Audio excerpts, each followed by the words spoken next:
Hey, we're here to talk about guns. Lots of guns and artifacts. Wendell is having an auction sale in Las Vegas on the 19th, 20th, and 21st of January. And you brought all of these artifacts, hundreds and hundreds of them, several hundred, from your home and other places, but you live in South Dakota. Yes. Where in South Dakota? I live in Sioux Falls, South Dakota. Yeah. And you must be Norwegian. I am a Norwegian. All Scandinavians went to South Dakota. Yeah. My family went there in 1850 from Oslo, Norway. Where did your people come from? Yeah, mine came from Oslo, and then the coastal part of my family were fishermen, part were farmers. Oh my. And they migrated over here, and my great-grandfather homesteaded. Oh, isn't that cool? So in terms of firearms, what made you do this? Like we're talking hundreds and hundreds of items.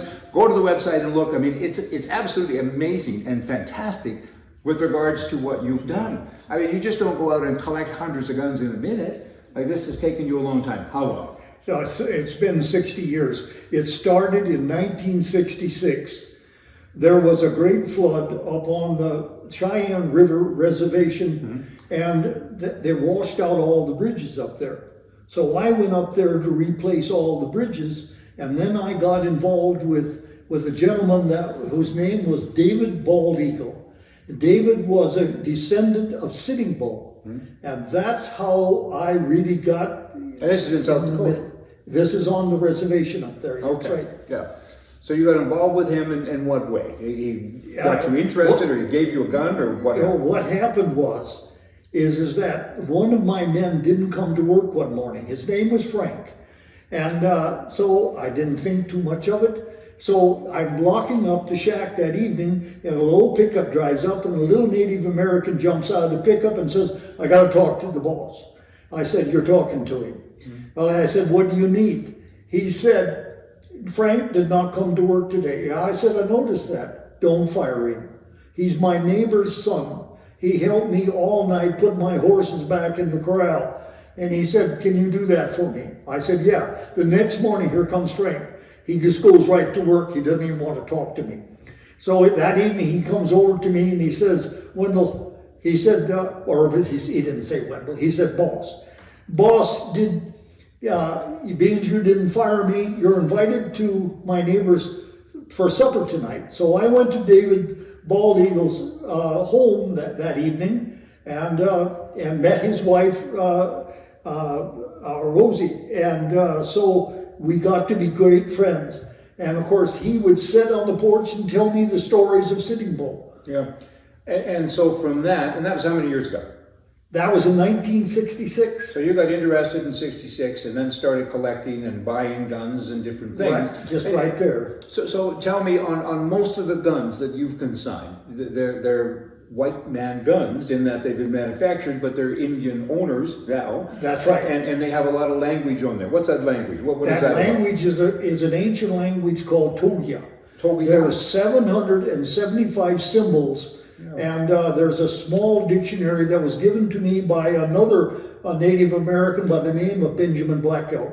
Okay. Now I understand that anyone and everyone that buys a firearm at the auction sale is going to get a free dictionary. That's correct. You can go through, even though on the website there's a great history that you put together.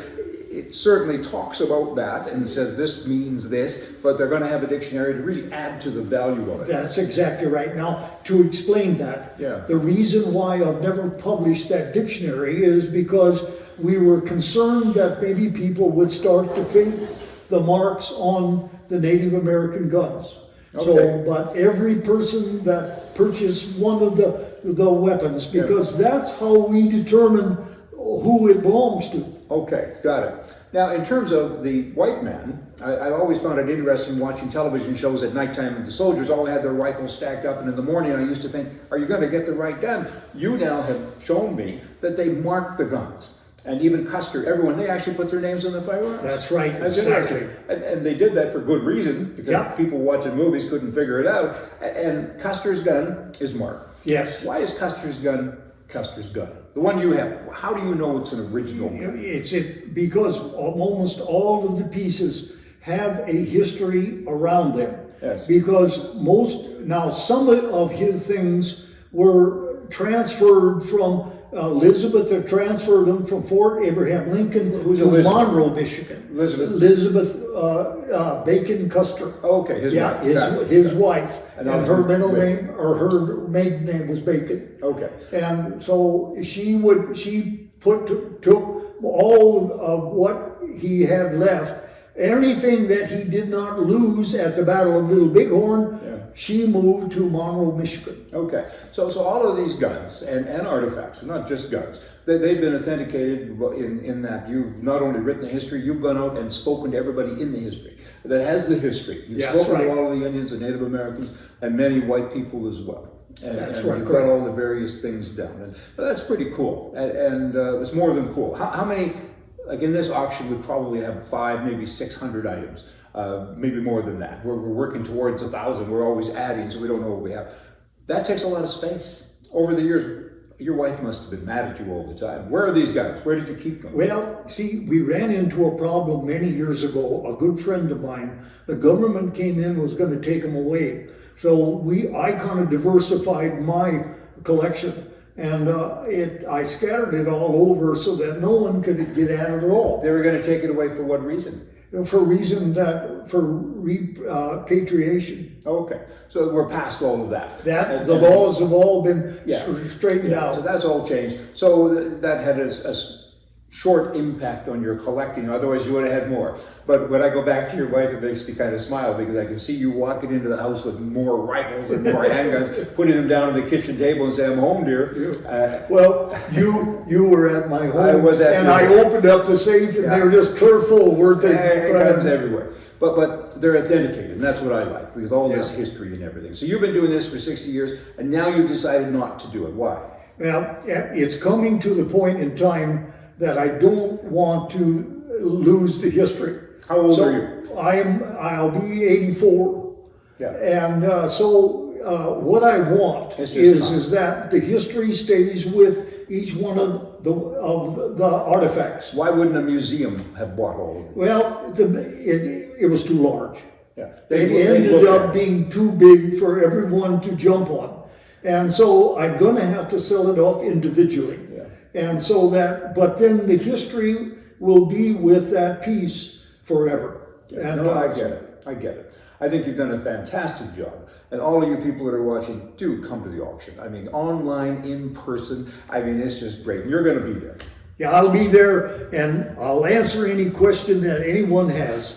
Yeah. So that, and when you come, ask the questions, and I'll have the answers, I promise you, because this has been my life. It has I've been his life. enjoyed every moment of And it. we've gone through it extensively and helping and learning and looking and talking to other people to make sure that everything is as it appears and isn't ever. I mean, I'm excited, and it's going to be a fantastic sale. All you people, you all better come and meet Wendell, even online. And thank you. You betcha. Thank you, Brian. Thanks. See ya.